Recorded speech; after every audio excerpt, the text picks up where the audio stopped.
सभी बच्चों को नमस्कार। मेरा नाम है जगदीश सोलंकी और आप देख रहे हो physics bye Jagdish Solanki YouTube channel. इस चैनल में आप सभी का स्वागत है। आज हम दंड चुंबक के कारण अक्षीय स्थिति में चुंबकीय क्षेत्र की तीव्रता की गणना करेंगे। एक्सियल पोजीशंस हम पढ़ेंगे आज। एक्सियल अक्षीय स्थिति क्या होती है? मैग्नेटिज्म की। इसके पहले हमने इलेक्ट्रोस्टैटिक्स में विद्युत क्षेत्र की तीव्रता ज्ञात कर रखी अक्षीय स्थिति में, और पोटेंशियल में विभव में जो है उसमें भी हमने अक्षीय स्थिति पढ़ रखी है। इसके पहले दो अक्षीय स्थिति हमने पढ़ ली है, एक विद्युत की जिसमें हम विद्युत क्षेत्र की तीव्रता ज्ञात करी थी, दूसरी वाली विभव वाली जिसमें विद्युत विभव की गणना अक्षीय स्थिति में ज्ञात की थी। तीसरी स्थिति हमारे पास में अक्षीय स्थिति, एक मैग्नेट है हमारे पास, बार मैग्नेट है, उसके कारण से एक्सियल पोजीशंस में मैग्नेटिक फील्ड इंटेंसिटी अपने को फाइंड करना है। तो अक्षीय स्थिति में दंड चुंबक के कारण से चुंबकीय क्षेत्र की तीव्रता कितनी होगी, इसको हम आज ज्ञात करेंगे। तो पहले तो चुंबकीय क्षेत्र की तीव्रता जो होती है उसका फार्मूला अपने को मालूम होना चाहिए कि चुंबकीय क्षेत्र की तीव्रता होती है B = μ0/4πm/d² होती है। इसके पहले वाले वीडियो में चुंबकीय क्षेत्र की तीव्रता के बारे में बता रखा कि B = μ0/4πm/d²। ये मैग्नेटिक फील्ड इंटेंसिटी होती है, चुंबकीय क्षेत्र की तीव्रता का फार्मूला होता है। इसको अच्छी तरह से याद करना है। इसी फार्मूले के आधार पर ये हम क्या करेंगे, इसका डेरिवेशन करेंगे। तो सबसे पहले अक्षीय स्थिति किसको कहेंगे? Axial positions. तो जिस बिंदु पर हमें चुंबकीय क्षेत्र की तीव्रता की गणना करनी होती है, जिस पॉइंट तक अपने को क्या निकालना, मैग्नेटिक फील्ड इंटेंसिटी, यदि वो बिंदु, ये जो चुंबक होता है, ये हमारे पास एक चुंबक है NS, ये N और S है, दो ध्रुव होते चुंबक के। ये हमने एक चुंबक बना रखा है जिसके दो ध्रुव, एक N ध्रुव होता है, एक S ध्रुव होता है, और ये जो बीच में हमने लाइन खींच रखी है ये चुंबक की अक्ष कहलाती है। तो जिस बिंदु पर हमें चुंबकीय क्षेत्र की तीव्रता ज्ञात करना है वो बिंदु, ये वाला बिंदु P, यदि इस द्विध्रुव की अक्ष पर या चुंबक की अक्ष पर स्थित होता है तो उस स्थिति को हम बोलते हैं अक्षीय स्थिति। सबसे पहले हम परिभाषा लिखेंगे कि अक्षीय स्थिति होती क्या है। अक्षीय स्थिति का मतलब ये होता है कि बिंदु अक्ष पर स्थित होना चाहिए। कौन सा बिंदु? जिस बिंदु पर हमें चुंबकीय क्षेत्र की तीव्रता की गणना करनी होती है, वह बिंदु यदि चुंबक की अक्ष पर स्थित होता है तो उस स्थिति को हम बोलते हैं अक्षीय स्थिति कहते हैं। तो पहले डेफिनेशन सबको पता होना चाहिए कि अक्षीय स्थिति किसको कहेंगे, कि जिस बिंदु पर हमें चुंबकीय क्षेत्र की तीव्रता की गणना करनी होती है, वह बिंदु यदि चुंबक की अक्ष पर, ये चुंबक होता है, ये NS, ये हमने बना रखा, बॉर्डर बना रखी, मैग्नेट, एक छोटा सा मैग्नेट होता है, इसकी ये जो अक्ष होती है, इस अक्ष पर यदि मान लो कोई बिंदु है, या इधर हो सकता है या इधर हो सकता है, दोनों तरफ हो सकता है, तो उस यदि बिंदु इस अक्ष पर स्थित होता है, कौन सा बिंदु? जिस पर हमें चुंबकीय क्षेत्र की तीव्रता की गणना करना है, जो हमारा क्वेश्चन में दिया गया है। यदि बिंदु इस अक्ष पर स्थित होता है तो उसको बोलेंगे अक्षीय स्थिति कहते हैं। अब यहाँ पर चुंबक, मान लो कि NS हमारे पास एक छोटा सा चुंबक होता है, बार मैग्नेट होता है, जिसको हम दंड चुंबक कहते हैं। NS एक हमारे पास एक दंड चुंबक है, बार मैग्नेट, छोटा सा मैग्नेट, और N और S ये दो ध्रुव होते हैं चुंबक के, N और S। N को उत्तरी ध्रुव बोलते हैं और S को हम दक्षिणी ध्रुव बोलते हैं, नॉर्थ पोल और साउथ पोल। ये मैग्नेट होता है, मैग्नेट के दो पोल होते हैं, एक नॉर्थ पोल होता है, एक साउथ पोल होता है, और दोनों पोल के बीच की जो डिस्टेंस होती है वो 2L होती है, जिसको हम प्रभावकारी लंबाई भी कहते हैं, इफेक्टिव लेंथ भी कहते हैं। दोनों ध्रुवों के बीच की जो लंबाई होती है उस लंबाई को हम प्रभावकारी लंबाई कहते हैं या इफेक्टिव लेंथ कहते हैं। अब मान लें कि NS एक हमारे पास एक मैग्नेट है, कौन सा मैग्नेट है? बार मैग्नेट, छोटा सा मैग्नेट है, और इसकी जो प्रभावकारी लंबाई 2L मान ली। इसका मिडिल पॉइंट मध्य बिंदु O मान लिया है। इस मध्य बिंदु O से D डिस्टेंस पर एक बिंदु P स्थित है। मध्य बिंदु जो मिडिल पॉइंट हमने माना हो, इससे D दूरी पर क्या है? बिंदु P स्थित है, जिस पर हमें चुंबकीय क्षेत्र की तीव्रता की गणना करनी है। क्या मानना है? NS एक छोटा सा दंड चुंबक है, इसकी प्रभावकारी लंबाई 2L है, इसका मध्य बिंदु हमने O मान लिया है, मध्य बिंदु O से D डिस्टेंस पर, D दूरी पर एक बिंदु P स्थित है, जिस पर हमें चुंबकीय क्षेत्र की तीव्रता की गणना करनी है। अब इसमें ध्यान रखना है कि चुंबक में दो ध्रुव होते हैं एन और एस। एन के कारण से पहले पी बिंदु पर निकालेंगे, फिर एस के कारण से बिंदु पी पर चुंबकीय क्षेत्र की तीव्रता ज्ञात करेंगे। दोनों ध्रुवों के कारण से हम चुंबकीय क्षेत्र की तीव्रता ज्ञात करेंगे। कौन से बिंदु पर? पी बिंदु पर। एन के कारण से भी पी बिंदु पर ज्ञात करेंगे और एस के कारण से भी बिंदु पी पर चुंबकीय क्षेत्र की तीव्रता की गणना करेंगे। तो पहले अपन एन ध्रुव ले लेते हैं यहाँ से। ये एन ध्रुव हमारे पास एन को है यहाँ से। इस एन के कारण से बिंदु पी पर हम चुंबकीय क्षेत्र की तीव्रता ज्ञात करेंगे। एक चीज ध्यान रखना कि जो चुंबकीय बल रेखा होती है हमेशा नॉर्थ पोल से स्टार्ट होती है, उत्तरी ध्रुव से निकलती है, इस डायरेक्शन में जाएगी बल रेखा। एन से लेके निकालना ज्ञात करना, एन से पी की ओर जाएगी बल रेखा, इस डायरेक्शन में जाएगी। तो इसकी तीव्रता को अपने B1 मान लिया। एन ध्रुव के कारण से बिंदु पी पर चुंबकीय क्षेत्र की जो तीव्रता होती है उसको अपने B1 मान लिया। दो तीव्रता होगी, एक एन के कारण से होगी, एक एस के कारण से होगी। तो एन के कारण से जो तीव्रता होती है उसको हमने क्या मान लिया? B1 मान लिया। अब B1 का फार्मूला क्या हो जाएगा? B बराबर ये था μ0/4π m/d²। d मतलब डिस्टेंस। अब यहाँ से डिस्टेंस लेते समय ध्यान रखना है कि एन से पी तक लेना है, यहाँ से यहाँ तक की डिस्टेंस। तो एन से पी का स्क्वायर, एन पी का स्क्वायर लिखेंगे, डी स्क्वायर नहीं लिखेंगे क्योंकि डी तो मिडिल पॉइंट से ले रखा है। अब एन पोल के कारण से लेकर तो एन से पी तक की डिस्टेंस लेना है। तो इस डी की जगह क्या कर देंगे एन पी और स्क्वायर है तो एन पी का स्क्वायर। तो B1 बराबर क्या आ जाएगा? B1 बराबर हो जाएगा μ0/4π m/np का स्क्वायर। ये B1 की वैल्यू आ जाएगी। अब NP की वैल्यू कैसे निकालेंगे? ये NP अपने को ज्ञात नहीं है, ये OP तो ज्ञात है। OP में से ON को क्या कर देंगे? माइनस कर देंगे। अपने को NP निकालना है, NP ज्ञात नहीं है तो क्या करना है? इस OP में से ON को माइनस कर दो तो NP की वैल्यू आ जाएगी। तो NP बराबर क्या लिखेंगे? OP minus ON। OP minus ON। OP की वैल्यू O से P तक की वैल्यू D रहेगी और ON की वैल्यू O से N तक L है। ये भी L है और ये भी L है, टोटल 2L डिस्टेंस है। ध्यान रखना O मध्य बिंदु है, O से N तक L, O से S तक L और S से N तक 2L पूरी डिस्टेंस, यहाँ से यहाँ तक की 2L। तो ये OP माइनस ON समझ में आ गया होगा। ये निकालना है तो इतने में से इधर वाली माइनस कर दो, OP में से ON को माइनस कर दो, NP आ जाएगी। तो NP की वैल्यू हमारे पास ये आ जाएगी D माइनस L। ये D माइनस L है, यहाँ पुट कर दो, यहाँ रख दो, NP की जगह D माइनस L रख दो यहाँ। तो ये आ जाएगा μ0/4π m/d माइनस L का होल स्क्वायर आ गया।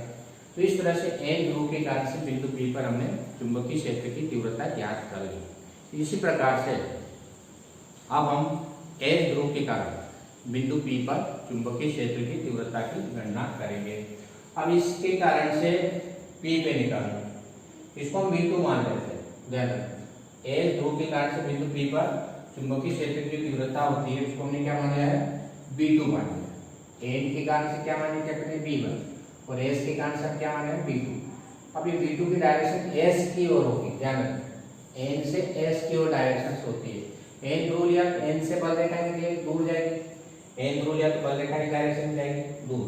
एस ध्रुव लिया तो बल रेखा हमेशा एस ध्रुव की ओर आएगी। हमेशा विद्युत बल रेखा जो चुंबकीय बल रेखा जो होती है इस तरह से चलती है। ये एन ध्रुव है, ये ध्रुव एन ध्रुव से निकलकर एस ध्रुव की ओर चलती है। इस तरह से ये ऐसे चलती है बल रेखा। तो एन से जाएगी और एस की ओर आएगी। तो जब ये ध्रुव ले तो बल रेखा है उसकी डायरेक्शन में बताना। V2 की जो दिशा होगी वो P से N की ओर होगी, P से N की ओर इस डायरेक्शन में होगी, क्योंकि एस ध्रुव के कारण हम निकालें। तो B2 क्या है? एस ध्रुव के कारण बिंदु P पर चुंबकीय क्षेत्र की तीव्रता। B1 क्या है? एन ध्रुव के कारण से बिंदु P पर चुंबकीय क्षेत्र की तीव्रता। अब यहाँ पे क्या चेंज कर देंगे अपन? D दूरी, डिस्टेंस। अब यहाँ से यहाँ तक की डिस्टेंस लेना, S से P तक, क्योंकि एस ध्रुव के कारण से बिंदु P पर निकाल रहे हैं। तो ये यहाँ से यहाँ तक की डिस्टेंस ले लेंगे।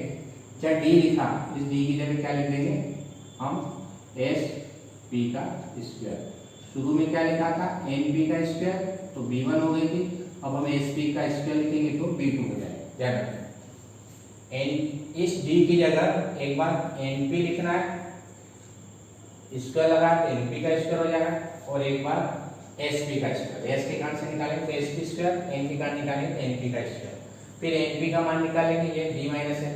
अब एसपी का मान निकालो, एसपी ये यहाँ से आता है डिस्टेंस, पूरी डिस्टेंस ओपी प्लस ओएस, इसमें प्लस करना माइनस मत कर देना क्योंकि यहाँ से पूरी डिस्टेंस निकालना, OP plus OS equal to S, S से पी तक की पूरी डिस्टेंस निकालना, तो ओपी में ओएस को जोड़ देंगे तो एसपी पूरी निकल आएगी। तो OP plus OS equal to SP, OP की वैल्यू देखो ओ से पी तक डी है और ओ से एस तक एल है, तो डी प्लस एल हो जाएगी, ये डी है और ये है डी प्लस एल। तो इस तरह से P2 की वैल्यू आ जाएगी, ये डी प्लस एल को यहाँ रखो, डी प्लस एल का होल स्क्वायर। तो इस तरह से हम क्या निकाल सकते हैं, P1 और B2 का मान ज्ञात कर सकते हैं। अब इस चित्र में देखो B1 इस डायरेक्शन में जा रहा है, B2 इस डायरेक्शन में, दोनों की डायरेक्शन अपोजिट है, एक इधर जा रहा है एक इधर जा रहा है, और B1 का मान ज्यादा होगा, क्यों? क्योंकि ये n वाला ध्रुव इसके पास में है तो इसकी तीव्रता ज्यादा होगी। दूरी यदि कम है, d का मान कम है तो तीव्रता क्या होगी, अधिक होगी, क्योंकि इनवर्सली प्रोपोर्शनल है, व्युत्क्रमानुपाती है। दूरी कम तो तीव्रता अधिक। दूरी किसकी कम है, n की, p के पास, n जो है p के पास है, दूरी कम होगी तो तीव्रता अधिक होगी, यानी B1 का मान ज्यादा होगा और B2 कम होगा, क्यों? क्योंकि ये s के कारण से, s दूर है बिंदु P से, तो दूरी अधिक तो तीव्रता कम। ये तीव्रता और दूरी में व्युत्क्रमानुपाती का संबंध होता है। स्वाभाविक चुंबक से यदि दूर जाएंगे हम तो उसकी तीव्रता, उसकी अट्रैक्शन पावर कम होती जाएगी, तो B1 का मान B2 से बड़ा होगा। और दूसरी बात कि एक इधर जा रहे हैं एक इधर जा रहे हैं, दोनों की डायरेक्शन अपोजिट है, तो जब भी कोई दो सदिश है और अपोजिट डायरेक्शंस में है, उनका यदि रिजल्ट निकालना हो, परिणामी निकालना हो, तो पहली वाली में से जो ज़्यादा है उसमें से कम वाली को माइनस कर दो, तो B1 ज़्यादा है अधिक है और B2 कम है, तो B1 में से B2 को माइनस कर देंगे तो उसका रिजल्ट निकल आएगा। B1 में से ही B2 को माइनस क्यों किया, क्योंकि B1 का मान अधिक है। अधिक क्यों है, क्योंकि n ध्रुव पास में है, इसलिए वो तीव्रता अधिक होगी।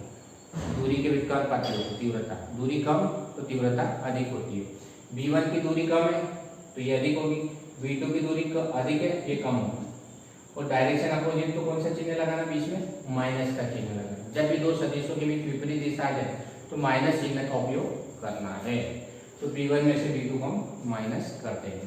अब B1 का मान यहाँ हमने निकाल रखा है, ये B1 का मान यहाँ रख देंगे B1 की जगह, और B2 का मान ये रख देंगे।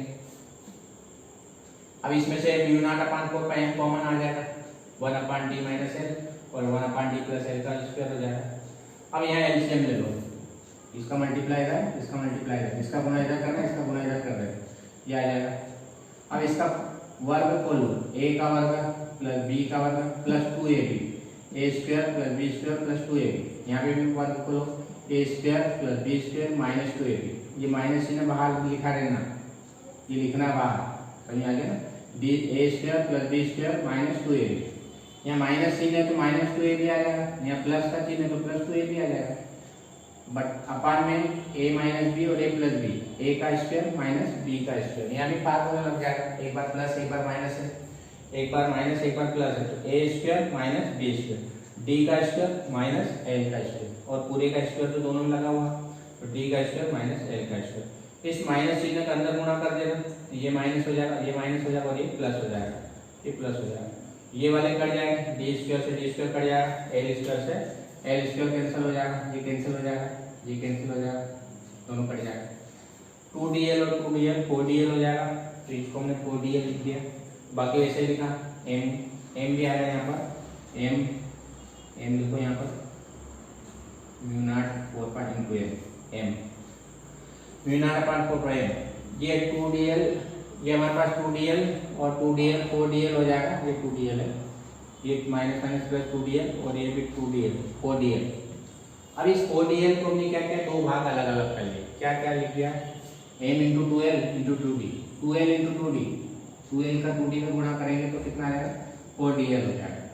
ये इसलिए लिखा क्योंकि m into 2l, m into 2l capital M के बराबर होता है, ये चुंबकीय आघूर्ण कहलाता है, स्मॉल m इंटू 2l, ये कैपिटल M के बराबर होता है, और कैपिटल M को मैग्नेटिक मोमेंटम या चुंबकीय आघूर्ण कहते हैं, कैपिटल एम से इसको हम प्रदर्शित करेंगे। जब भी स्मॉल एम इंटू 2l आ जाए तो उसको हमें कैपिटल एम लिखना है। स्मॉल एम ध्रुव प्राबल्य, strength of pole, capital M magnetic moment, चुंबकीय आघूर्ण। तो एम इसका मान कैपिटल एम होता है, फार्मूला होता है M into 2l capital M, इसकी कैपिटल एम लिखना, 2d को ऐसे लिखना। अब इसमें यदि एल का मान बहुत छोटा हो, यानी दंड चुंबक मतलब बहुत छोटा है, इसकी लंबाई बहुत कम होती है, एल का निग्लेजिबल होता है, एल की वैल्यू बहुत कम होती है, तो एल को क्या करेंगे, नगण्य मान लेंगे, इसको हटा देंगे, एल को यहाँ हटा दो, एल को हटा देंगे तो क्या हो जाएगा, डी स्क्वायर की पावर 2, डी स्क्वायर की पावर 2, ये 0 हो जाएगा, इसको हटा देना पूरा, एल को नगण्य मान लें, इसको हटा देना 0, तो डी स्क्वायर और उसकी घात 2, डी स्क्वायर घात, ये डी की घात 4 हो जाएगा, डी की घात 4, एक डी से डी कैंसिल हो जाएगा, तो क्या बचाएगा, डी की पावर 3 बच जाएगा और 2m बच जाएगा, म्यू नॉट अपॉन 4 पाई 2m अपॉन डी की पावर 3। तो इस प्रकार से ये हमारे पास अक्षीय स्थिति में चुंबकीय क्षेत्र की तीव्रता की गणना कर सकते हैं। तो अक्षीय स्थिति की पहले परिभाषा लिखना क्या, कि जिस बिंदु पर हमें चुंबकीय क्षेत्र की तीव्रता की गणना करनी होती है वह बिंदु यदि चुंबक की अक्ष पर स्थित होता है तो उसको हम अक्षीय स्थिति कहते हैं। फिर क्या करना है, फिर वही एक दंड चुंबक बना देना, एन से एक दंड चुंबक मान लेना, इसका प्रभावकारी लंबाई 2l मान लेना, इसका मध्य बिंदु O मान लेना, इस मध्य बिंदु O से D दूरी पर एक बिंदु P मान लेना, जिस पर हमें चुंबकीय क्षेत्र की तीव्रता की गणना करनी है।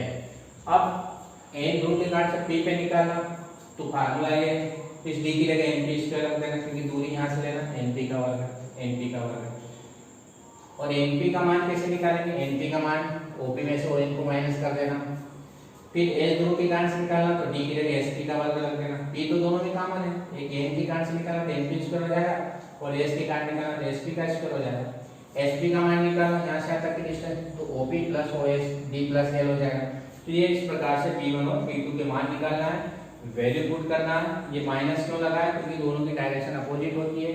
B1 में से B2 को क्यों माइनस किया, क्योंकि B1 बड़ा है, बड़ा क्यों है, क्योंकि उसकी दूरी कम है तो तीव्रता अधिक हो जाएगी, दूरी कम तो तीव्रता अधिक होगी।